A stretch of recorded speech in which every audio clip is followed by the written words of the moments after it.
Welcome, everyone. I'm Angelo Robles, and welcome to Family Office TV. As you all know by now, I'm also the founder and CEO at SFO Continuity, a private membership organization, and Family Office Masterclass. This is what I believe to be my final live and interview of 2023.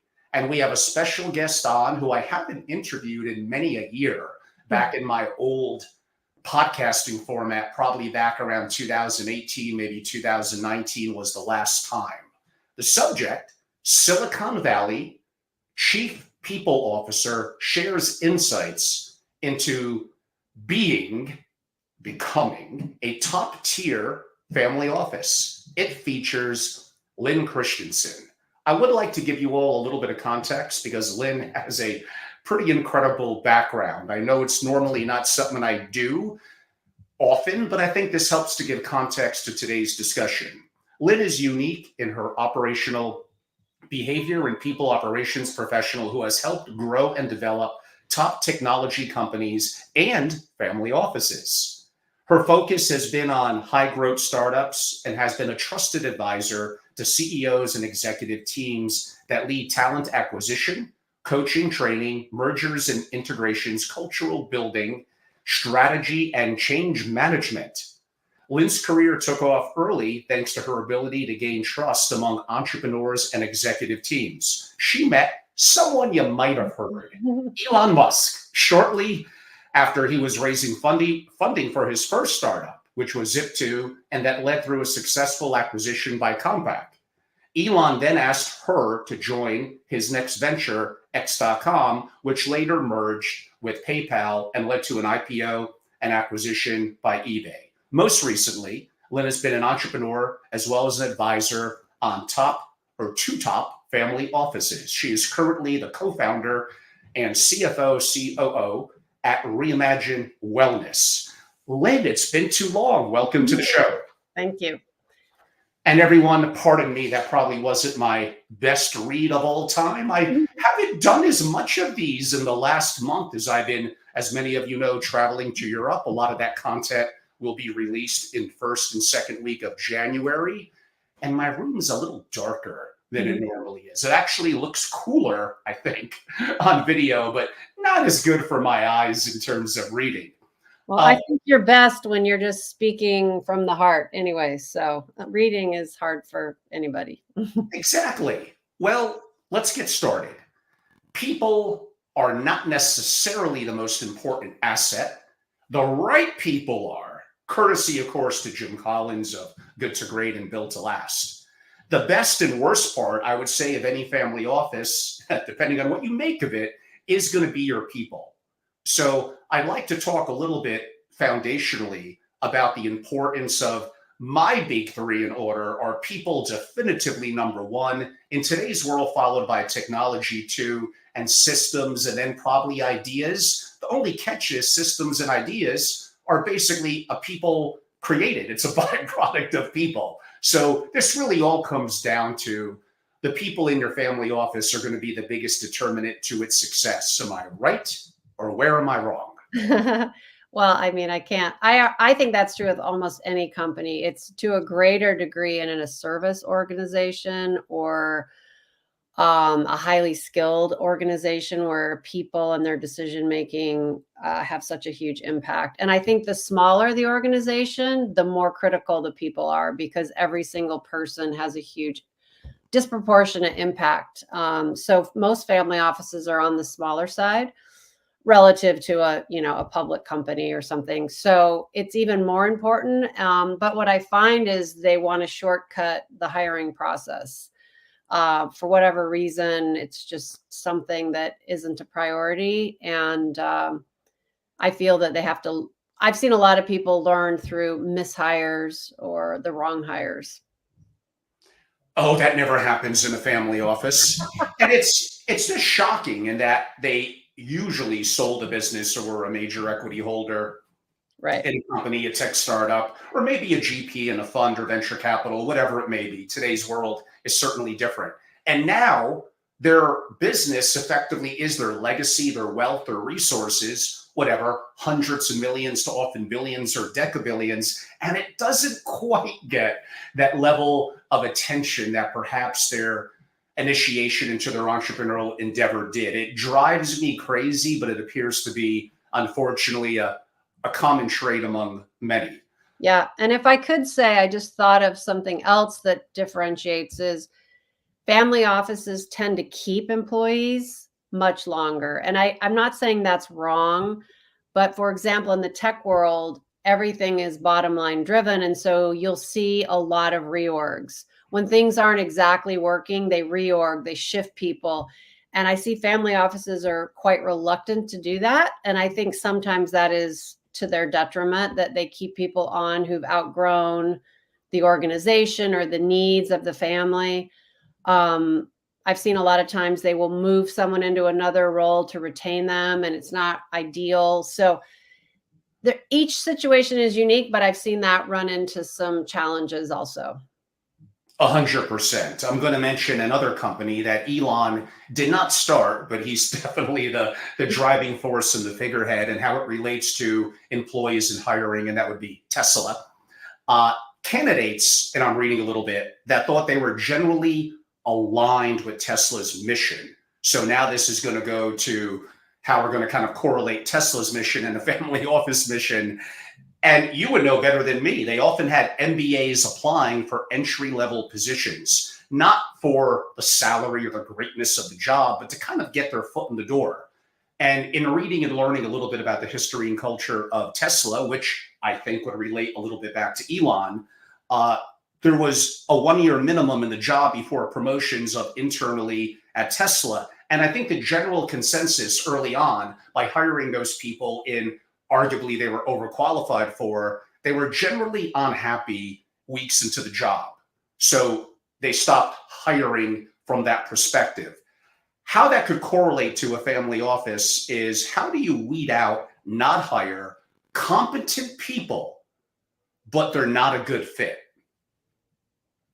Yeah, it's a complex answer.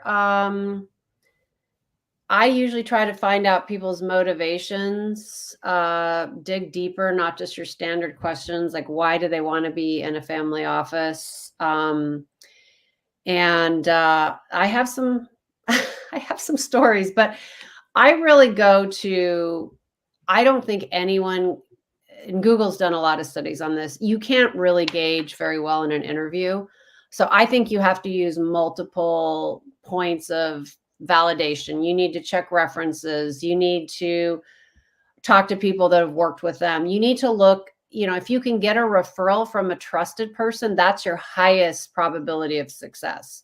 If there's someone in your organization who's succeeding and understands the culture and they refer a candidate, the chances of that person succeeding go way up. So I think it's not your traditional look at a resume, go through interviews, hire someone, because it's very niche-y, family office, and it doesn't fit everyone. So I think you have to have a higher bar, not a bar, but your screening has to be extremely vigilant. Background checks too, very vigilant background checks. We're going to catch up on some of that a little bit later. I have some perhaps unique thoughts on that. Staying a little bit in flow, a expert in recruiting mentioned to me, in kind of preparing more from the employee perspective or prospective employee, it probably is good, maybe in traditional tech companies, to talk about their past achievements, or even better, obstacles they've overcome. Some people say using the so-called STAR method: situation, task, action, result.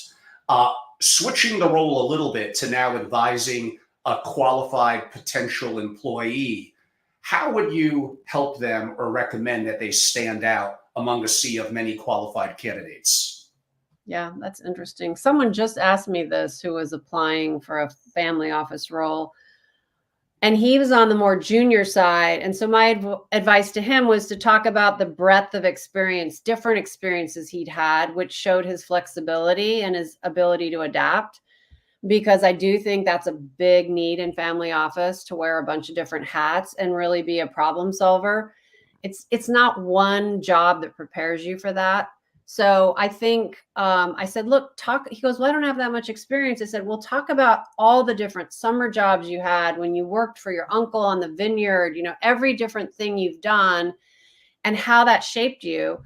And I think personalizing, I think people got away from personalizing for a while. I actually think people need to bring that back in. Like, what does make you unique? Like, talk honestly about that. It's not just your GPA and where you went to school. What is special about you? And that's usually what I try to tell people. And it's what I notice with candidates. When I see a really plain vanilla resume, even if it's well written, it's sort of like, it's not, it doesn't get me excited.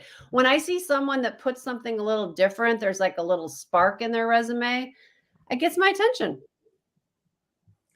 That's great advice, actually. So very helpful, I'm sure, to our audience. Good. It may be a little off track for a family office because it's different. Technically, per legal structuring, it might be theoretically a for-profit entity for tax benefits in the family office. Not to get too deep into lender versus the IRS. We covered that actually several times in December. But the best candidates often thrive in mission-oriented meritocracy, where performance maybe isn't left to chance by the family or the leaders in the family office. And really, the best idea, in theory, should win. But that's often not the case. Right. In many family offices that tend to be more top down, tend to be a little bit more outdated, a hierarchy in a certain kind of way. And I know we're jumping from hiring an employee to now they're here, and how are they going to make an impact, and how are they going to make a difference? Yeah, I think it's related. It was an adjustment for me. I'll speak from my own, from coming from tech, where everything was the best idea wins, to personal preference in a family office. And I had to adjust to that ultimately there might be something that the family values that isn't the most practical or logical or whatever adjective you want to use, but it's what they prefer. And so ultimately, you have to understand what their priorities and values are and adjust to that. And that's why I talked about the flexible person, because if you come in thinking you know best, it'll be tough. And I'm not saying there isn't room for expertise, but there's also a different ethos in a family office where ultimately it's at the family's discretion. So that is a more service-oriented mindset than a profit-driven or product-driven orientation.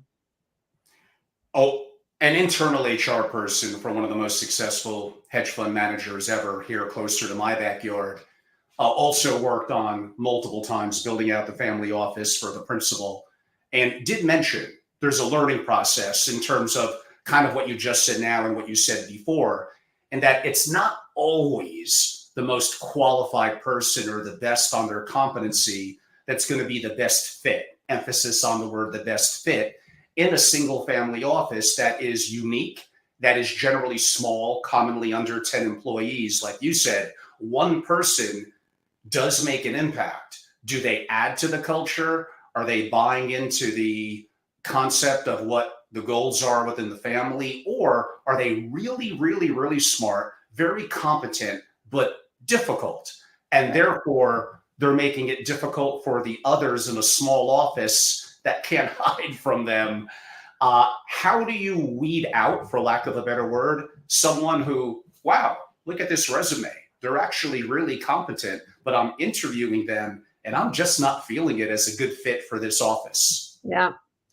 I mean, again, I think it kind of goes back to what I said, which is you got to look more broadly than just the interview. Like who have they worked with that you can talk to? What were they like? Try to get a broader sense of who they are, because I think team player is probably the most important thing in a family office. It's one of the top, requirements, because you're right.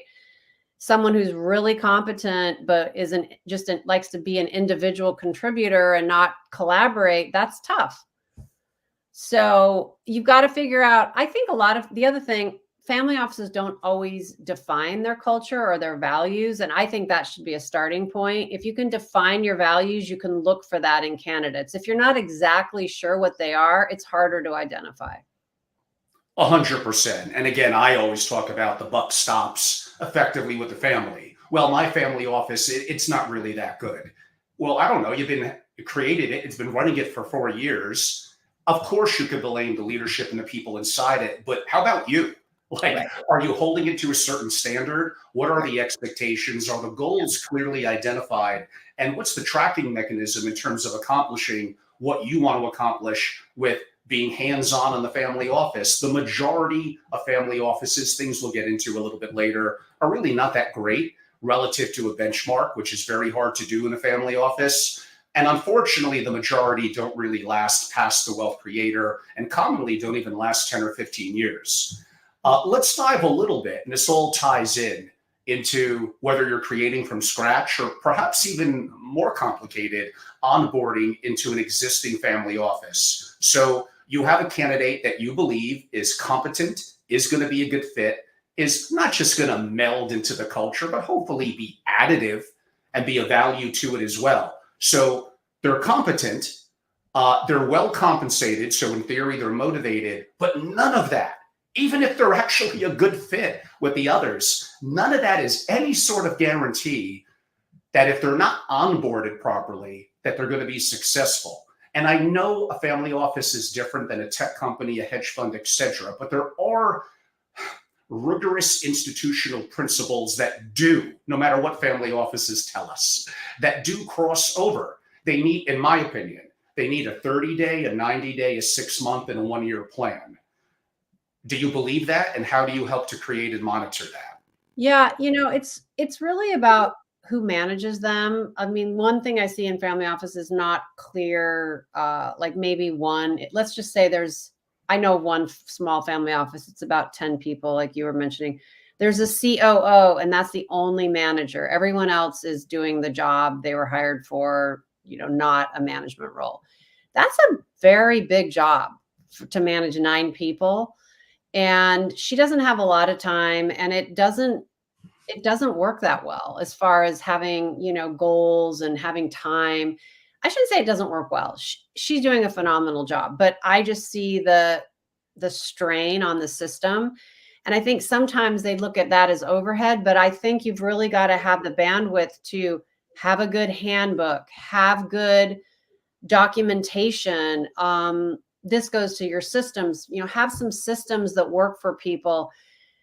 A lot of times, these are people that aren't sitting at a desk. They're not doing a desk job. And so having resources they can get to after hours, have a portal, have things where they can check on whatever they need that doesn't require a human necessarily. There's a lot of ways to help facilitate, the goals, the expectations. But it does take time up front. And that's the piece I see people not invest in, is that like laying the groundwork. And that's important. And I think the onboarding is even more important than in a big company, because there aren't always people to learn from. Sometimes you're in a new role. It's a small organization. There's no one to mentor you necessarily. Sometimes there is, which that's ideal, but if there isn't, it's sort of trial by fire. And related to that, in my opinion, and I'll use the example of the under 10-person family office. You said there's one person, more of a COO, but kind of probably alongside the family, the most senior person in the family office. And I'm going to make the assumption that they're competent and they fit in good. So Yeah. and they're well compensated. I'm making those assumptions, but what leads the principal to feel that that person is a good leader, that person develops culture, that person knows when someone needs a kick in the butt, when someone needs a pat in the back, and effectively is deeper than just their core competency. They're displaying the skills to be in management and executive. Not everyone who's good in finance, legal, and accounting and cyber is going to be good coaching, mentoring, and working with people under them. In fact, a small percentage will actually do both. Even worse than I thought. Across the board. I don't know what the percentage is, but I'd say it's less than 50%. Like, just because Sure. you're good at something doesn't mean you'll be a good manager. There's training for that, though. I mean, people can improve. I think some principals don't get that involved. And I think that it's really hard to assess what your leadership team is doing day to day. I think 360s are a good way for the family to check in on how a manager's doing. Then they can give feedback, and then the team gives feedback. And if everyone participates in a 360, you get a nice, you get a 360 view of how it's going. But not everyone's motivated to do something about it. And that's one of the hurdles I have found, is that it's good enough, and they don't want to spend the time. But there are tools out there. And I mean, I think there's an intuitive level to how things are going. And then there's a deeper level if you really want metrics, if you want to use systems and different tools for that kind of thing. It really depends on the appetite, I think. Yes, I mean, I'm kind of a believer. I know it adds a little bit to the family office and cost, but some would define it as effectively a chief of staff. I Mhm. think it's important to have a level of mentors. You could argue it may be the family, it may be boards and committees that are working with or helping assist the family office. And relative back to the onboarding, and I'm a huge believer of having, again, 30, 60, 90, 6 month and 1 year plans, but you also brought up something that's really important as well. Besides mentoring and some level of training, how about an employee manual? How about the expectations are clear? And if you're the person who's supervising the person coming on, how are you going to do that unless you know the progress that they're making on goals? And I'm sorry, it needs to be a little bit more structured than how most family offices doing it now. Why aren't they not only having the employee manual and clear expectations that I noted that you could comment on, but why aren't they using often project management software? I'm not sure. I think, look, in my personal experience, we tried it at one family office. And for example, the housekeepers found it very difficult. I'm just using an example because their jobs are very repetitive. They found it very hard to set new goals. They weren't very technologically oriented. So they found it a burden. But across the board, I think it's still a good practice. I think, I remember other positions had similar complaints like, well, we don't, we're just executing on the maintenance, or their nannies, or they're the chefs, or what, but I still feel like having everything roll up. In a perfect world, you get a high level set of goals from the principals, the family members, and then that goes down the organization throughout and trickles down to individual and departmental goals. That would be a best practice. I rarely see that happen. I agree, probably 5 or 10% of the time. Yeah. I mean, maybe not as much in the household staff that you're noting. From my perspective, having worked in corporate America, also having been in dozens of significant, some decabillion family offices around the world, one of the reasons for my trip to Europe, uh, like, there's ways to do it more rigorous and institutional. And I know you're going to deem that to be more of a burden, more work. Oh, not everyone's going to be on board. I mean, to me, if you're not looking for greatness in the family office, I don't get it. But that's just me. There are some people that say, listen, I want the privacy, I want the control. It may not be great. It's good enough for me. I'm like, okay, like who am I to tell them otherwise? A little bit of my principles, also having respected many people from Silicon Valley, and I'm a huge fan of Andy Grove and people like that. And we're going to get to objective and key results in a second. But I am a believer, and I mean, maybe I'm too hands on, that especially for someone you're onboarding, but even someone who's existing, I think you should be doing meetings with them. And we're going to get to face versus remote and virtual in a second. But even remote and virtual is better than not at all. How do I know the progress they're making, other than I think they should be using project management, if we're not doing group meetings, setting big goals, checking progress, and then one-on-one, even if it's 20 minutes once a week? Am I outdated in today's world? But I think that's what you have to do.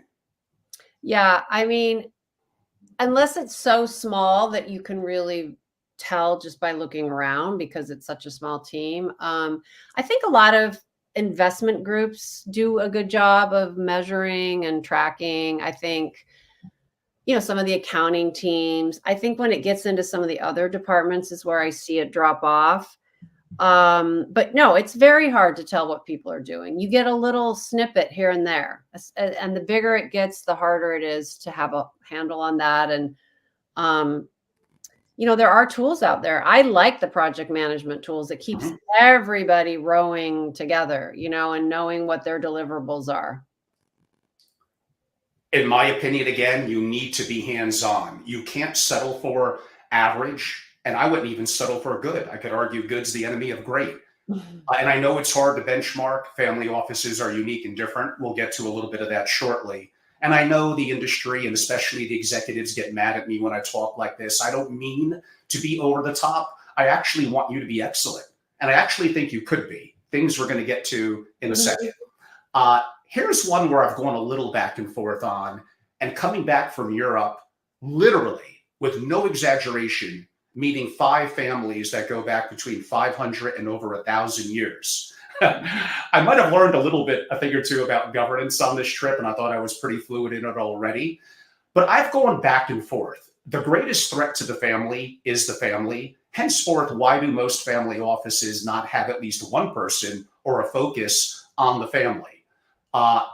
They should be, in my opinion, potentially active in governance in helping the family through retreats and structures and governance and professionals. But there is an other train of thought that people say, Angelo, just have them stick to their competency in whatever, finance, legal, accounting, cyber, household management, and let the family worry about their governance, teaching the rising generation.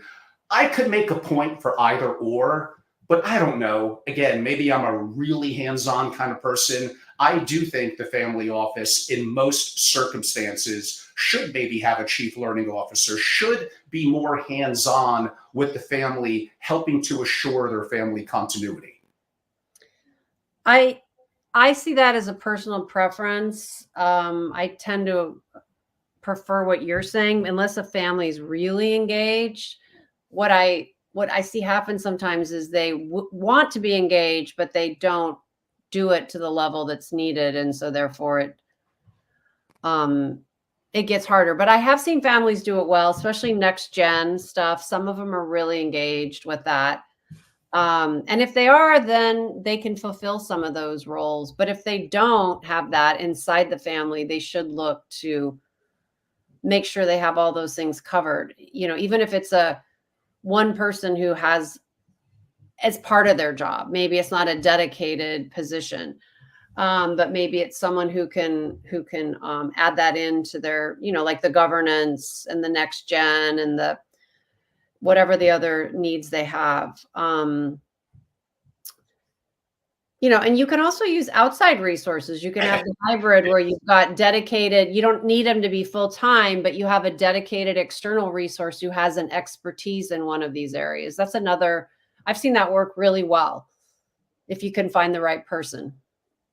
And I will say, if they advise multiple family offices, you actually get the benefit of someone who sees what other family offices are doing, kind of like I see, and you start to be able to compare and contrast the best practices. So in a way, if you could go to an expert in whatever X and they advise, say, 5 to 10 family offices, then you're getting this wealth of experience with that one person. And I did mention the great Andy Grove before. Obviously, as you know, he's a Silicon Valley legend. To me, one of the greatest executives ever. Yes. His principles, I think, to this day, decades later, still carry on. You could argue, of course, we all need to adapt. And I know I'm a dinosaur and a little bit of a hands-on, a principle of how things used to be, which I miss and I think we're better. But Andy Grove popularized what I would define as OKRs, objectives and key results, talking about a commitment to priorities, connection to teamwork, tracking for accountability, and probably the important one, stretching for amazing performance. And again, we kind of hinted at it. Most SFOs are not stretching for amazing performance. And I'm not even talking about investing, just broadly in general. Wouldn't they benefit from principles that Grove and others have done highly successfully, that basically that's what made Google, are the things that I'm talking about now? They're actually not that hard. You just have to commit to them. You have Why to is this prioritize horrible it. for a family office? Yeah. When I was in my early 20s, I had a roommate who was I was pretty focused actually. She was unbelievably focused and she documented all of her goals. She was and when she said to me one time, you get what you measure. Yes. And it was just hit me like I realized watching her, it was absolutely true. Her output exceeded anything I'd ever seen because she tracked it all. It's why they want you to write when you're on a diet, why you have to track everything you've eaten, because Macro and micro, for sure. otherwise you actually don't know what you're getting. And so you can take that to any level you want, but the more you track something, the more you will get that result that you're aiming for. The thing you're tracking, you're going to become more accountable to it. So there's really no arguing that. I guess it's just a question of how much do you want that thing and how valuable is it? And how much can you set that as a cultural norm? Good luck. By the way, because you got me intrigued, this woman sounds amazing. Did she ever end up creating her own wealth to create her own family office? I didn't stay in contact with her. She was actually one of those people. She was a lot to take. I mean, in our early 20s, someone that focused and intense. So I did not stay in contact. Not that I wasn't fond of her. We didn't stay in contact. So I don't know what happened to her, but she was accomplished concert pianist. She was a very good student. She was just someone had taught that to her. They had said, if you measure everything you do and write your goals down and follow up, you're going to, it will lead you down to a result. And even pre-Andy Grove, that goes somewhat back to Peter Drucker and the great work that he did. You need to be able to measure in terms of to understand it's okay to measure and admit that maybe what you're doing isn't that great. That makes you know that so you can improve that. Right. Like we're just so sensitive to uncovering our blind spots and our faults and our ego gets in the way. If she didn't create her own wealth to create a family office, there's some family office principal out there. I don't know how you're going to do it. You track down this woman, you pay her whatever she wants because she's going to be worth it. It's true. I'm sure that is true. And you're right, because I do think there is an ego element for all of us that it is uncomfortable to uncover that something you're bought into is not working. We're going to get into why family offices fail, which is going to talk a little bit about that. Staying on Andy Grove a little bit and how John Doerr also incorporated these principles in his advice to Google. And again, I think it was great for them to get leaps in productivity on innovation, Doerr said, following Google's gospel of 10x. Now, again, I know people are going to put too much of an investment theme into that. It's not impossible, but I get it. It's different. But how do you measure? You did hint at it earlier that it's harder. How do you measure things that aren't investing centric to understand what maybe needs to be improved on? And why don't you aim big? Why are you trying to get incrementally 10% better when you should be looking to get 10x better? Yeah. I think sometimes families don't know what they want. That maybe is a controversial statement. I think if they were really clear, this might be easier. But sometimes I think it's actually a little nebulous for them. And therefore, it's hard to get it out in the organization. But look, the more clear they can be on what really matters to them, if a family could paint a picture of this is what we are hoping to achieve, that could be translated into goals across the organization. Just let me use a housekeeping example, even though that is redundant. If the family said, hey, we'd like all the heavy lifting, all the big projects to be done while we're away. We want the fewest number of disruptions to our life. We want the fewest number of people in the house when we're around. We don't care if you bring in an army while we're away. Whatever it is, if they could say this is what we consider the gold standard, then that can be executed to. But I think what happens is it's not completely clear. And so then that goes down, the organization, it gets less and less clear and people don't know. And I had a complaint come back up about a housekeeper who was just kind of hanging around, and it made the family feel awkward. And it wasn't she was hanging around, she was waiting for instructions of what to do, but they considered it like awkward, personal space. She had no idea, and that's a really simple example, but I just think that look, I do it myself. I have a hard time giving feedback about my personal preferences in my home. If I have someone come clean the house, I don't like to say, oh, you did that wrong. I like it like this. Unless it's a really big deal, I just don't say anything. And I think that happens a lot in family office on the softer areas of the family office that are more personal. It's different when you're talking about financial objectives and philanthropy objectives. But even that, it just requires clarity.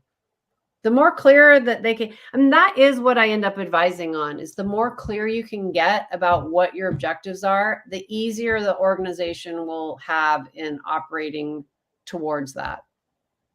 100%. And that relates a lot to communication that's honest and fair and not being critical, but understanding blind spots and ego, things that we discussed before, to simply make you better.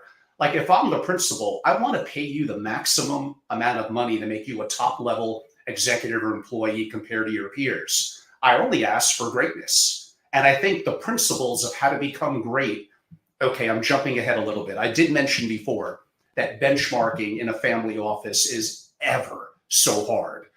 Other industries you could compare competitors to, and you could understand kind of where you rank. So benchmarking in a family office is incredibly hard. I actually give a sports analogy for benchmarking because a sport like basketball is played by millions and millions of people. We quantify you being great because you're drafted or accepted into the NBA, the highest standard. Therefore, the competition is wickedly fierce. It's very statistically driven, so it's very quantifiable. And, the example I give, you could be the last person on the bench. You're never going to be Curry, LeBron James, or Michael Jordan. It's too competitive. That die's already been cast at the age you are now. You could maybe get a little better and be a good part of the team, and that's great. The good news for a family office is it's not that level of competition. There's not that many to quote unquote benchmark against. It's not as quantifiable where you need to be also born with certain physical gifts. I actually think you could go from mediocrity, how I would define that, to actually excellence in the family office by, I think, instituting some of the things we spoke about today. But I don't know, after a certain age, is that age 35 or 40? And I think Ray Dalio has spoken somewhat about this. Are we kind of set in our ways with our blind spots, our ego, the fact that we're competent enough? Stop putting the spotlight on me. I'm good enough. I'm getting paid. I'm happy. I don't want to be great. I don't want to be held to that standard. I've been accused of being very negative on the family office executive culture. I don't mean to be that way. I really want them to make a truckload of money. I just want them to be great and stop accepting mediocrity. Am I that wrong? Well, it's how you define it. Like I said, I think it really comes down to their preference. And look, I think it's all about motivation. At any age, if someone's motivated, they can adapt, they can change, they can look inward. It's not as common as we get older. I see it myself, like I kind of, oh, this is how I've always done it. And I have to remind myself, okay, things change, and you got to adapt. But it comes down to what the priorities are. And I think sometimes the priority is low turnover and the priority is continuity. And if that's the priority, then greatness is probably not the objective. And so in that regard, you're not wrong, but they have a different goal for what they want at their family office. I mean, as I travel the world and I'm more active as a consultant now in the community, you're correct. There are times when I find like, listen, I'm hearing what you want and you're in charge. I'm probably not a great fit. I'm a little bit type A. I do like to drive to greatness. And like you just said, that's probably not what you want to accomplish with your family office or your rising generations at this time. I'm for a very limited subgroup of people that really do want to have greatness in their family office. And I know I throw that word out there as if it's so easy. Going from good to great, like Colin spoke about, that's a big jump. It may only be a 10% improvement, but that 10% improvement, once you're already damn good, it's very hard to do. One executive told me something that I never forgot. He believed in journaling, and he believed in his executives to journal in the morning and at the end of the day, and then do maybe a weekly recap. And that allowed them to identify the behaviors and actions they took that led to more positive outcomes. So arguably that could be repeated more often. What's wrong with that? I like it. And it's not intimidating. Correct. That's probably a little softer than some of the other things that we spoke about with the intense weekly meetings or daily morning check-in. It was a little more introspective. That could be a really nice lead-in. And I think we kind of hinted at it throughout our discussion so far, but I will go to why family offices fail. Often simply it's the principal, a little bit older. They want to have privacy control and customization. They create an SFO. It's very driven top down from them.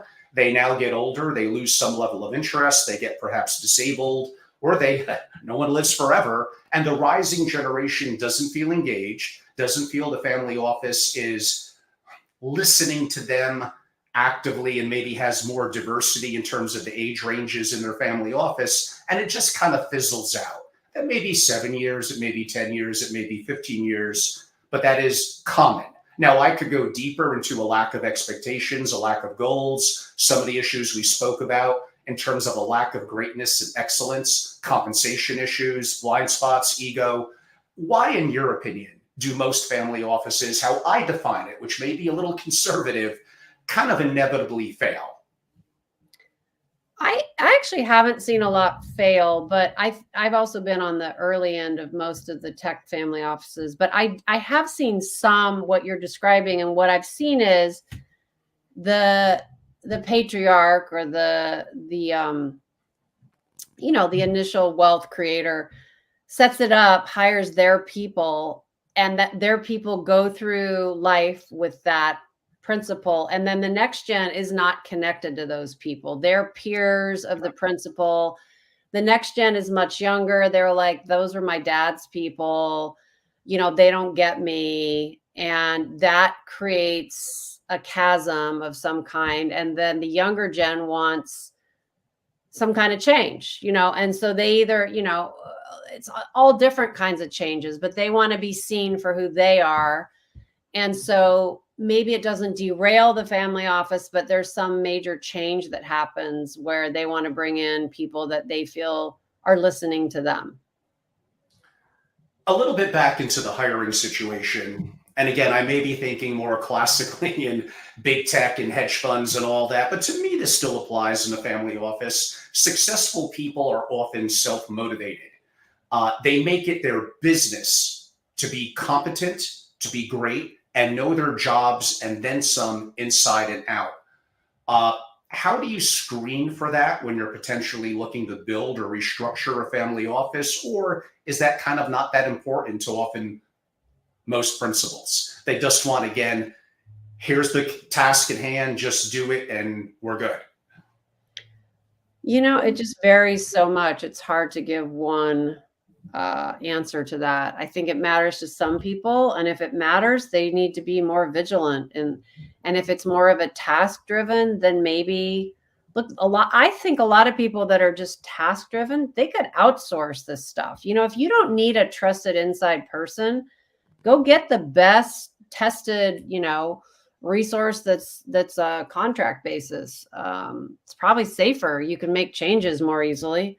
But if you're really looking for a trusted, competent inside person, I think you've got to put the effort into really vetting that. There's another quote that I take from kind of a little bit of the history of Tesla, that certain senior managers didn't even necessarily have an advanced degree. They were inherently curious, and they had, the words they use, a savage work ethic. Whereas they had others that were up the wazoo with masters and PhDs, but they just didn't work as effectively, as efficiently, or rather, let's be blunt, as hard. How do you identify, this goes back to the resume, how do you identify someone who's going to, I don't know if I'd say the word go the extra mile, but why don't we go with that? Yeah. Well, it's funny because I remember back in the day, Elon wouldn't even interview anyone that put letters after their name. He's like, right there, that just shows that they're not workers. They're people that are impressed by the letters after their names. He wouldn't. He just like, they're out.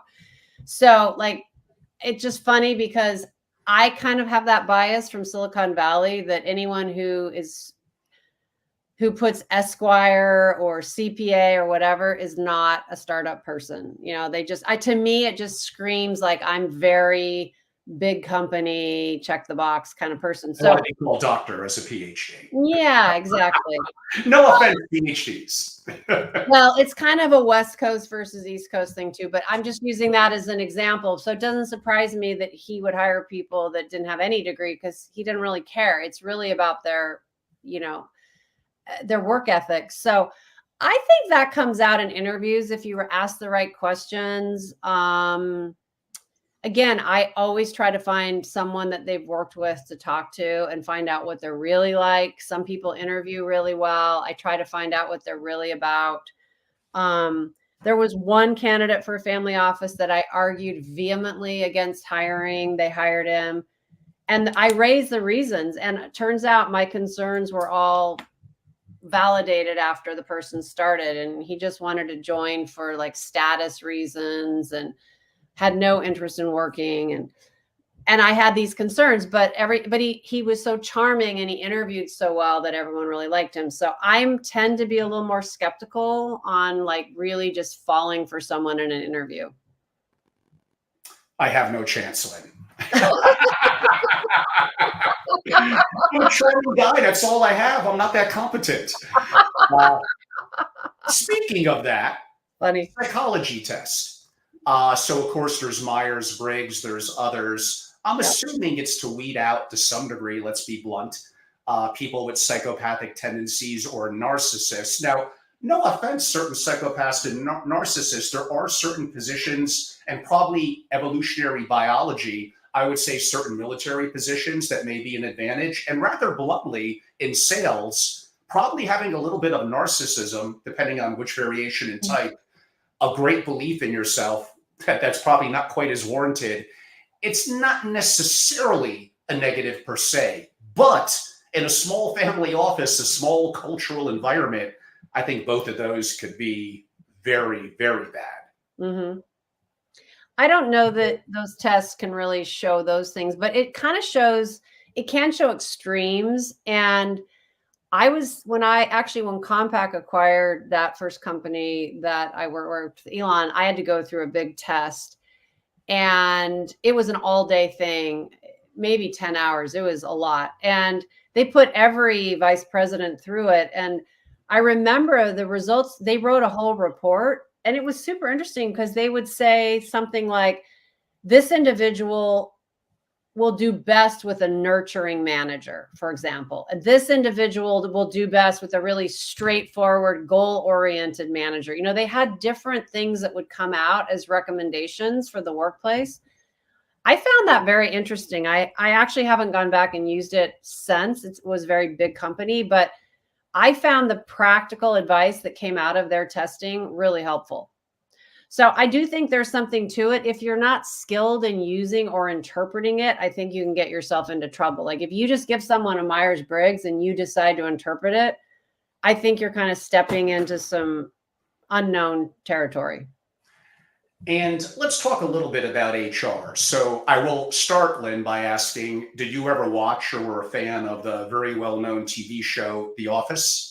I did not watch it. Everyone loves it though. And I even have the little, I have one of the little characters somebody gave me as a little desk thing. Well, my audience has had me bring up before. There's an HR person. Yes. His name is Toby in the show, and he's probably a nice guy, but he's kind of a little bit of incompetent. Yeah, we get maligned a lot. I know. I mean, he's a little overly PC, a little bit of the office, a little bit of keeping an eye on things that annoys people. And I do Mhm. think there's a grain of truth to that, that unfortunately, maybe more so and less so in Silicon Valley and smaller organizations, but in large Fortune 500 companies, it's gotten, I want to be careful with my verbiage. Why don't I just go with the word again, a little PC? Uh, I like the word that I used in our title, Chief People Officer. Don't I want someone who's obsessed with people that are obsessed to be great? And I know I keep on going back to that. In a world of the family office, that doesn't seem to respect or understand that too much. But what is, and maybe it's just semantics, but the nuance of insourced or outsourced HR for a family office, and maybe I'm just using a play of words on a chief people officer. But I think I've heard Alex and Layla Hermosi talk about that and others. Cody Sanchez, people that I respect. I kind of like that word chief people officer better. Yeah, no, it was a big shift from HR. It really connotated, something bigger. Like you said, the emphasis around people, not being a resource, but people driving the organization, driving the business. And so I thought it was very progressive when there was a shift towards, CPOs. And I found that the best companies were the ones adopting that first, moving away. It used to be personnel, then it was HR, and now, then it went to people, people team, people officer, that kind of thing. So, and it really was about what you started with, which people are the number one asset. Yes, therefore, uh, in my opinion, in a family office, I can make the argument in a larger institutional level family office. I'm not so sure that a chief people officer who's really good and obsessed with obsession and greatness in the family office may not be the most important person. I'm going to ask you, and I'm going to take a little bit of a contrarian, perhaps controversial in today's world point of view. Of course, COVID changed things. Technology got pushed to the forefront, which in many ways was good. The opportunity to be remote. We're doing StreamYard now. Others love Zoom and Google and all these wonderful technology and platforms. Maybe again, I'm going back to my 70s and 80s roots of being a little bit old fashioned. I think there's certain times when the remote and virtual can have elements of being good. I think if you're building a family, especially if you're building a family office and it's new, or you're looking to onboard new employees, especially if they're younger, how could you do that remotely? You need people in the office. Yeah. It's very hard to start something remotely. I think once it's up and running, it's a little easier. I actually see the trend going more towards coming back to the office, and maybe not full time, but it's coming back, at least part time. And I honestly do feel that people who start have a very tough time onboarding into the culture. It takes far, far longer. If you've been with a company for a long time, it's easier, but you lose something without having that contact. And especially when things are difficult, when things are going well, it's easier, but then you don't have those credits in the bank, like I've spent time hanging out with you. And so therefore, when we have a difficult conversation, we're already in a better place to have that conversation. It's really tough when it's all remote and you have to pick up the phone or schedule a meeting online. There's a barrier there. 100%. I have maybe two or three more, what I would say family office centric questions, but my audience will kill me. They're already mad at me for not doing it earlier, but I had to have somewhat of a hook.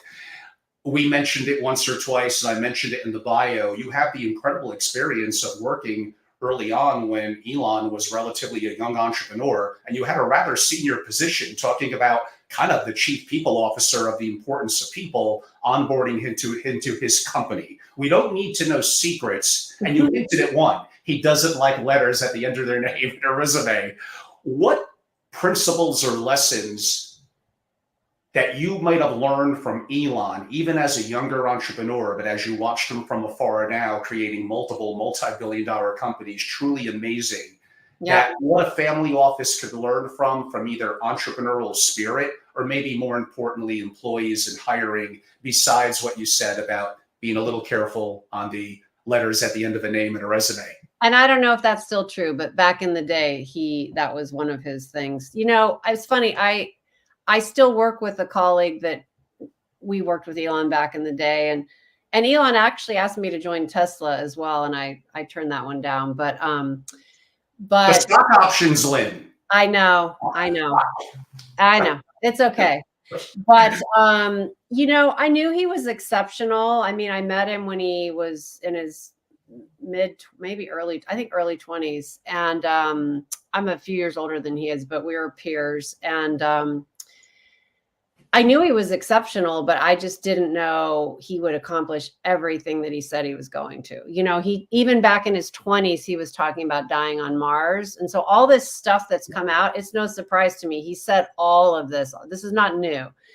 And so anyway, I was talking to this other friend who was the CFO back in the day with us. And I was saying, isn't it wild to see all the stuff Elon's done? And I said, his ability to pivot.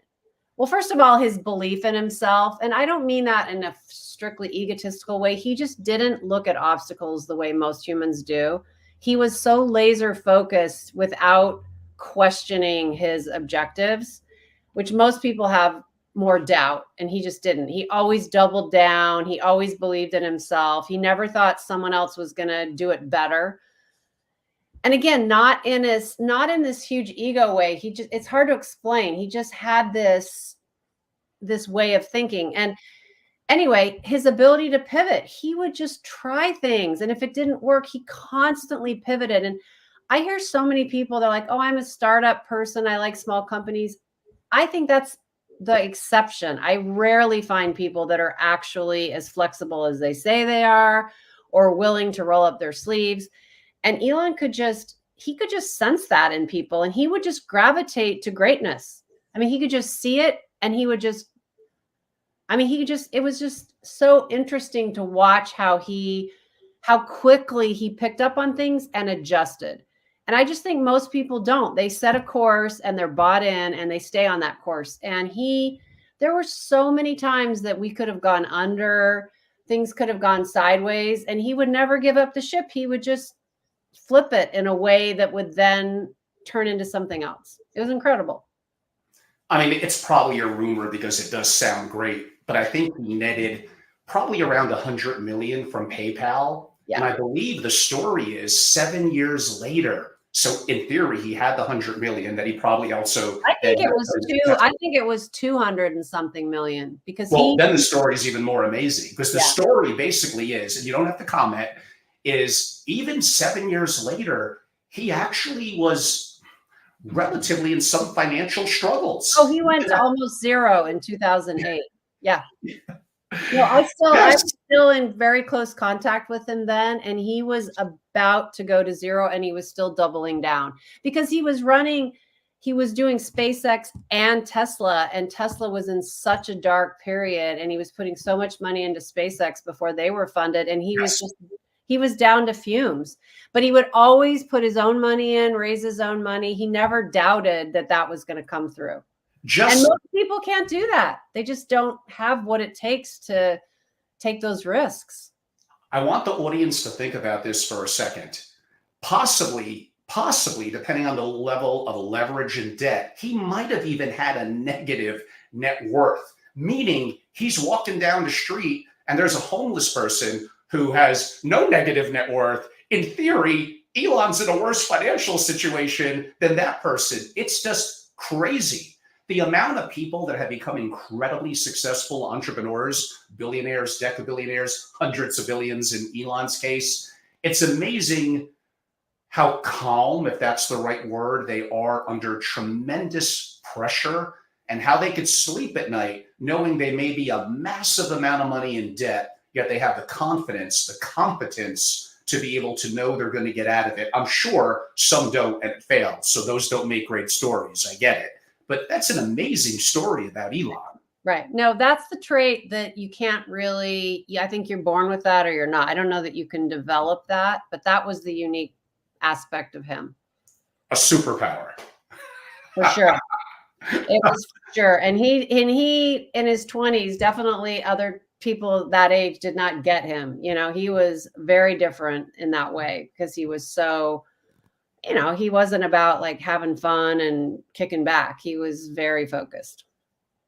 I think that's kind of a requirement to being Right, incredibly right, successful. right. I would think so. There is something I talk about, and part of this may relate a little bit to Elon in part of it.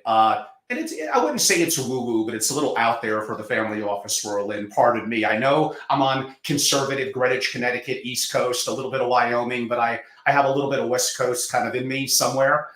I always talk about, are you a historian or are you a revolutionary? And I actually think that both are positive. You have a direction, you have a culture, and being a historian means that you're probably intellectual, you understand the past, you know that it won't necessarily repeat, but it might rhyme.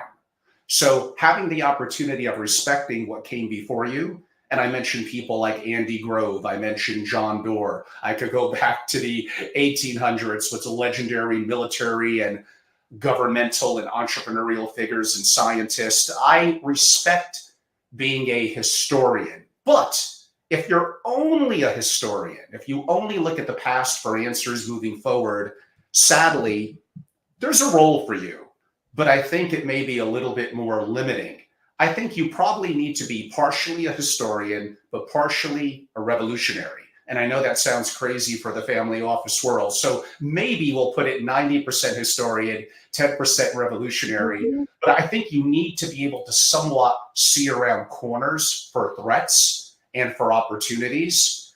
And again, I may be getting a little out there, but how do you marry looking at what's important to the family, then looking at building or restructuring their family office? And maybe if everyone is too much of a historian, in my weird example, or too much of a revolutionary, both of those extremes might be really bad. How do you kind of have someone who's more balanced? Yeah, I think you hit it on the head. It's like, maybe it's a 50-50, I don't know, but you need to see around the corner. You need to anticipate and read the tea leaves, but you also need to have a stability and a practicality. So I think it's got to be that combination of a really just a steady player. I mean, that is very important in family office, but not so steady that they just do things rote. There needs to be some creativity and some good problem solving skills. I would say great. Well, certain companies could be destroyed by crisis. Good companies survive them, but great companies are improved by them. Right. Maybe not in the short term. Maybe there's even a hit to a family's financial, quote unquote, resources, but they're now more anti-fragile. How do family offices incorporate some of those principles to be more, let's go with the word, anti-fragile? Yeah, I don't know. I don't know how to address that. You're gonna stump me on the last I question. mean, I think it also simply comes down to the people. Yeah. If you have great people that are incentivized, that are the right people for your family office, and you know that if they're down 1% on the investment portfolio, when the markets are down 500 basis points, they're not going to get crushed by the I principal. mean, it really is true. The good people will rally through a crisis, whereas if it's already a fragile system, the crisis will crush them. So I do think it's related to how strong the entity is going into a crisis. Speaking of your old backyard of Silicon Valley, I'm also a big fan of Paul Graham, and he wrote a very famous piece called Makers and Managers. And it's brilliant. Some people are more creative and they work better at different times of the day. But I'm going to make a statement that is going to make me sound now like the old stogie from greater East Coast. My experience is that, and again, most family offices are not hyper creative anyway. My experience is that, and I know Elon's different than this, most successful people, in my experience, including my interviews with billionaires, most successful people are at their best in the morning, and they're usually early risers before 6 o'clock. That's something that I've noticed. I know everyone's different. I know it goes against the great Paul Graham at Makers and Managers. We all may work better at different times of the day. But what has been your experience being a people person and in what you do? Are there certain people that work better at varying times of the day, and are most successful people that lean to be more analytical tend to be better as morning people? Yeah, I think I like to get up early and I'm better in the morning, but tech people engineers in particular are rarely that way. And even my brother had a very successful career at Microsoft. I mean, no, and he was there early on. Nobody really showed up early on the engineering team. They tend to stay late, work late. And it was definitely the case at the tech startups I did. So there's probably a lot of psychological analysis behind this, but Silicon Valley is not an early culture in general. And I think it's because of the orientation to the tech world. Whereas the finance world is the opposite. People get up at the crack of dawn. That is true. That's a little bit of a cultural thing. I think you hinted at it earlier. Pretty straightforward advice to a family office is identify what's most important to you as a family. And if it's really important and you want to also keep it more private and have it customized, that's what you focus on in your family office. And then maybe slowly you build your family office, if applicable, beyond that. But why aren't you better off outsourcing what you don't need to be excellent in internally? That either you can't recruit the type of talent or you're not paying them. Well, I want to build a great investment team of direct investors. Well, now you're competing with VCs, with private equity, with real estate firms where top people are making millions and millions of dollars a year. Right. Yeah, no, that's it. I think you got to figure out what's most important. Start with that. Try to have a vision of, and then hire to that and really have some sort of plan versus, and you want to start with hiring the more senior people because they'll help you decide how to build out the organization and make recommendations on some of this stuff. Like, hey, we don't need internal security, for example, or maybe we don't need, IT could be outsourced or whatever. They could help decide on those next level down positions. But what do you want at the top level? Is it a CEO, a COO, a CIO? What is it? And what does it look like? Like I would actually draw out an org chart. If I were advising a family, I would make them sit down and say, like, let's draw this out. Excellent idea. And what do you think about the impact of AI on a chief people officer? Not as much being replaced yet, but as an augmented tool to perhaps make better decisions or have the family office be more effective? Yeah. I haven't seen it come into family office too much yet, but I know that it will. It'll be interesting. There's just so much capability there. And, a lot of the lower level functions could end up being done by robots. So I think a lot of like numbers related things and tracking and maybe compliance. Like, I don't know. I haven't seen it happen yet, but I mean, we're around the corner from it. Of course. And I believe my last question, you obviously have been incredible with understanding the value of people, the work in your experience, also having created and restructured family offices. Maybe what insight could you give my audience in the last year or two, perhaps working with Silicon Valley tech-centric families that are creating an SFO? What trends are you seeing? What are they doing differently? Let's make it a little broader. What obstacles are they having that you're helping them to overcome? I would say the growth, people outgrowing jobs is one of the pain points. As the family grows and changes, a lot of these people created their wealth very young. They didn't have families, and now that's shifting. And how does the family office shift to address the needs of the broader family now? And I think they're using technology to solve more of their problems, or maybe achieve what they want. I shouldn't say problems, but to achieve, they have more automation. I think I've told you one of them has built their own portal where they can, get approvals and have expenses, and everything's integrated into one family office portal. The family can also has access to it. They can, so like, any 24/7 people can access that. I think that I guess my biggest piece of advice I always say is like, don't shortcut the hiring process. That's where I see mishires happen. Even if you have one dream candidate, go lay out a process and follow your process and stick to it. See a few comparison candidates, check references, do the background check. Don't shortcut it. Don't hire a friend. I'm sure there's an exception, but that's a general rule. Don't hire a friend. And just try to be really thoughtful about your people, because it'll be your greatest asset and your greatest pain point if it is the wrong hire. I could guarantee that. And Lyn, for those that would like to learn more about what you're doing, how could they both learn a little bit more and reach out to you? I'm Lyn Christensen at gmail.com. And I'm on LinkedIn, Lyn Christensen. And if someone wants to reach out to me, I can provide additional contact. Of course. And anyone could also reach out to me. I'm happy to make an intro, whatever happens to work. In my close, it was fantastic to interview Lyn. I've known Lyn for multiple years. She's been a wonderful resource, and I've learned so much about people, tech family offices, and so much more, as hopefully some of you and I've learned. I'm just curious in this kind of discussion that we had today.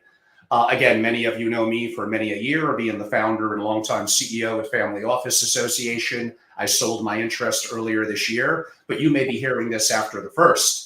So technically that would be in early 2023. And I'm really excited in terms of what I'm doing now, putting my decades of experience together, not just my more media enterprise and family office TV, but the more intimate and intricate work that I do with families in my SFO continuity, which is both a membership organization and my consultancy arm, and the work that I do in education in the family office world, where we spend a lot of time on the importance of people, on onboarding, and the value in creating and restructuring into a top level. And you all know, if you didn't by now, after hearing this interview, striving for greatness in the family office. So I'm proud of what I've accomplished, thanks to the help of many amazing people, but I'm more excited about moving forward in a more intimate way, working with a more intimate group of people. Many of you know I came back from Europe. I'll be doing a lot of work in Europe, and then transitioning a little bit into perhaps parts of the Middle East and Asia, and really kind of bringing the family office intellectual community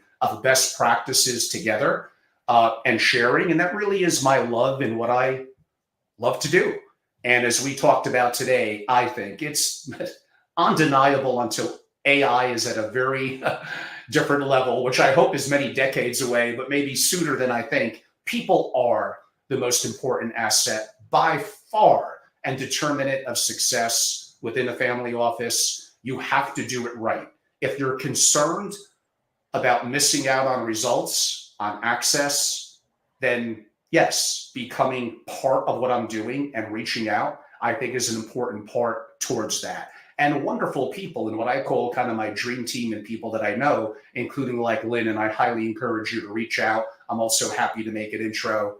On that note, I hope you all have a great end of the year if you are watching this right prior to the end of the year. And if not, and either or, a great 2024 as well. I'm primarily available at angelorobles.com. I'm active on all social media platforms, more and more active really than ever before, and have a chance to reach out. I'm happy to connect. On that note, Lyn, thank you for being on. Great guest. Have a wonderful end of the year and a happy new year. And I look forward to seeing many of you soon, and have a great 2024, everyone. Thank you. Thank you.